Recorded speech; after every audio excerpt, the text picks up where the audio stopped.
ವೀಕ್ಷಕರೇ ನಮಸ್ಕಾರ. ನಾನು ನಿಮ್ಮ ನಾಗರಾಜ್ ಚೋಳು, ಪ್ರಖ್ಯಾತ ಜ್ಯೋತಿಷಿ, ವಾಸ್ತು ಹಾಗೂ ಸಂಖ್ಯಾಶಾಸ್ತ್ರಜ್ಞರು ಮಾತನಾಡ್ತಾ ಇರ್ತಕ್ಕಂಥದ್ದು. ವೀಕ್ಷಕರೇ, ಇವತ್ತಿನ ಸಂಚಿಕೆಯಲ್ಲಿ ಮನೆಗೆ ಸಂಬಂಧಿಸಿದ ಕೆಲವೊಂದು ವಿಚಾರಗಳ ಬಗ್ಗೆ ತಿಳಿಸ್ಕೊಡ್ತಾ ಇದ್ದೇನೆ. ನೀವು ಮನೆ ಕಟ್ಟಬೇಕು ಅಂತಕ್ಕಂಥ ಒಂದು ಅಭಿಲಾಷೆ ಇದ್ದಲ್ಲಿ ಮನೆ ಚೌಕ ಅಥವಾ ಆಯತಾಕಾರವಾಗಿ ಇದ್ದರೆ ಬಹಳ ಉತ್ತಮ.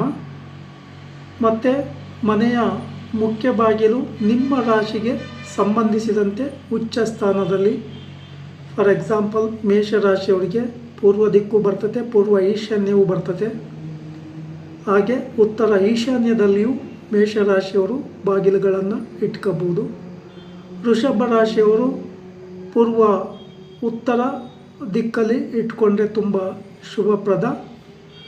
ಉತ್ತರ ಈಶಾನ್ಯ ಸಾಧಾರಣ, ಪೂರ್ವ ಈಶಾನ್ಯವು ಸಾಧಾರಣವಾಗಿರ್ತದೆ. ಪಶ್ಚಿಮ ಅಥವಾ ಪಶ್ಚಿಮ ವಾಯುವ್ಯದಲ್ಲಿಯೂ ಸಹ ಈ ರಾಶಿಯವರು ಬಾಗಿಲನ್ನು ಇಟ್ಕೋಬೋದು.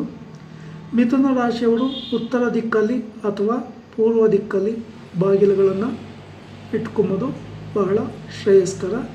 ಹಾಗೆ ಕಟಕ ರಾಶಿಯವರು ಪೂರ್ವ ದಿಕ್ಕು, ಪೂರ್ವ ಈಶಾನ್ಯ ಅಥವಾ ಉತ್ತರ ಈಶಾನ್ಯ ದಿಕ್ಕುಗಳಲ್ಲಿ ಬಾಗಿಲಿಟ್ಕೊಂಬೋದು, ಬಹಳ ಒಳ್ಳೆಯದು.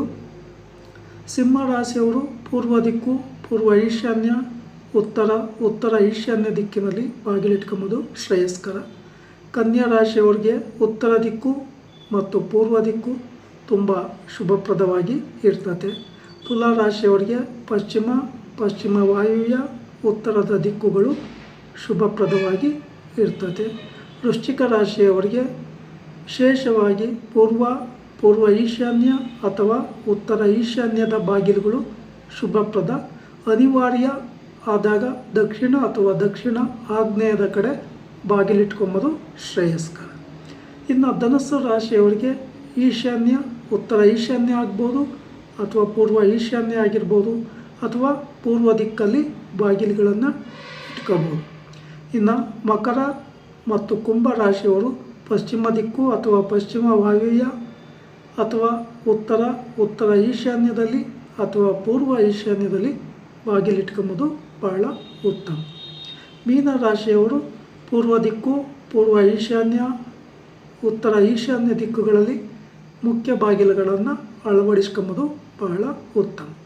ಇಲ್ಲಿ ಅತಿ ಮುಖ್ಯವಾಗಿ ನೀವು ನಿಮ್ಮ ಮನೆಯ ಆಯವನ್ನು ಮಾಡಿಸ್ಬೇಕಾದಂಥ ಒಂದು ಸಂದರ್ಭದಲ್ಲಿ ಧನಸಂಖ್ಯೆ ಹೆಚ್ಚಾಗಿ ಬರುವಂತೆ ನೋಡ್ಕೊಳ್ಳಿ. ಆಯಸ್ಸು ಸಂಖ್ಯೆ 60 ವರ್ಷಕ್ಕಿಂತ ಜಾಸ್ತಿ ಇರುವಂತೆ ಗಮನಿಸಿ. ಮತ್ತು ಕಿಟಿಗಳಾಗಲಿ, ಬಾಗಿಲುಗಳಾಗಲಿ, ಕಂಬಗಳಾಗಲಿ ಸಮಸಂಖ್ಯೆಯಲ್ಲಿ ಇರುವಂತೆ ನೀವು ಆಯ ಮಾಡಿಸಿದರೆ ಬಹಳ ಉತ್ತಮ. ಇಲ್ಲಿ ಬಹುತೇಕವಾಗಿ ನೀವು ಮನೆ ಕಟ್ಟುವ ಒಂದು ಸಂದರ್ಭದಲ್ಲಿ ಮುಖ್ಯ ಬಾಗಿಲನ್ನು ಕರೆಕ್ಟಾಗಿ ಕೊಡ್ತಾರೆ. ಇನ್ನಿತರೆ ಕೊಠಡಿಗಳ ಬಾಗಿಲುಗಳು ಸಹ ಉಚ್ಚ ಸ್ಥಾನದಲ್ಲಿ ಇರಬೇಕಾಗುತ್ತೆ. ಅದನ್ನು ನೋಡಿಕೊಂಡು ಗಮನಿಸಿಕೊಂಡು ಪ್ಲ್ಯಾನ್ ಮಾಡಿಸ್ಕೊಂಬೋದು, ಬಹಳ ಒಳ್ಳೆಯದು.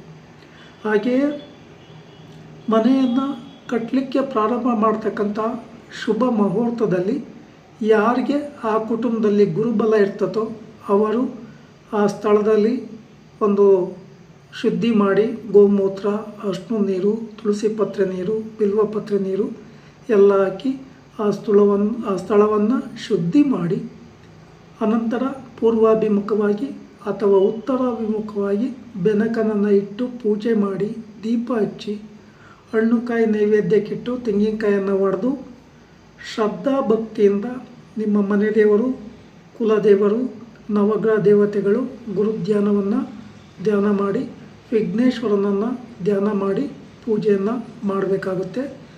ಪೂಜೆ ಆದ ಕ್ಷಣದಲ್ಲಿ ಮೊದಲಿಗೆ ಗುರುಧ್ಯಾನವನ್ನು ಮಾಡಿ, ಆಮೇಲೆ ವಿಘ್ನೇಶ್ವರ ಧ್ಯಾನವನ್ನು ಮಾಡಿ ನಿಮ್ಮ ಮನೆ ದೇವರನ್ನು ಧ್ಯಾನ ಮಾಡೋದು ಬಹಳ ಉತ್ತಮ.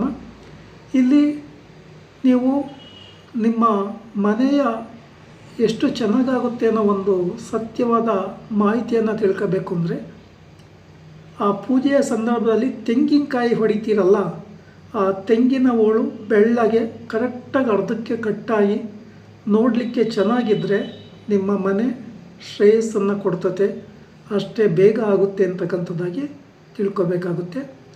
ಈ ಪೂಜೆ ಮಾಡೋ ದಿನಶುದ್ಧಿ ಶುಭ ಮುಹೂರ್ತವನ್ನು ಗಮನಿಸಿ ಗುರ್ತಾಕಿಸ್ಕೋಬೇಕಾಗುತ್ತೆ. ಹಾಗೆ ಒಂದು ದಿವಸ ಮುಂಚಿತವಾಗಿ ನೀವು ಏನೇನು ಮನೆ ಕೊಠಡಿಗಳನ್ನು ಮಾಡಬೇಕು ಅಂತ ಇದ್ದೀರೋ ಆ ಸ್ಥಳದಲ್ಲೆಲ್ಲ ಮಾರ್ಕಿಂಗ್ ವ್ಯವಸ್ಥೆಯನ್ನು ಮಾಡ್ಕೋಬೇಕಾಗುತ್ತೆ. ಯಾಕೆಂದರೆ ನೀವು ಪೂಜೆ ಮಾಡೋ ದಿವಸ ಮಾರ್ಕಿಂಗ್ ಮಾಡಲಿಕ್ಕೆ ಹೋದರೆ ತುಂಬ ಟೈಮ್ ಹಿಡಿಯೋದ್ರಿಂದ ಮಾರ್ಕಿಂಗಿಗೆ ಒಂದು ದಿವಸ ಮುಂಚಿತವಾಗಿ ಮಾರ್ಕಿಂಗ್ ಮಾಡಿಕೊಂಡು ಅದಕ್ಕೆ ಸಂಬಂಧಪಟ್ಟ ಪೌಡರ್, ಸುಣ್ಣದ ಹುಡಿ ಅಥವಾ ಮಣ್ಣಿನ ಹುಡಿಯನ್ನು ಹಾಕ್ಕೊಂಡು ಪೂರ್ಣ ಪ್ರಮಾಣವಾಗಿ ಅದರ ಮಾರ್ಕಿಂಗ್ ಮುಗಿಸ್ಕೋಬೇಕಾಗುತ್ತೆ.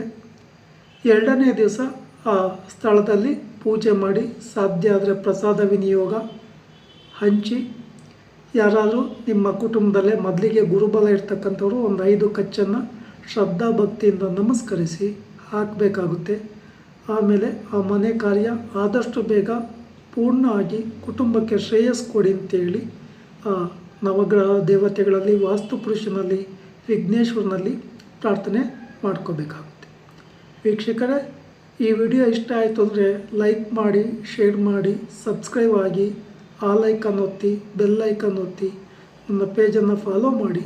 ನಮಸ್ಕಾರ.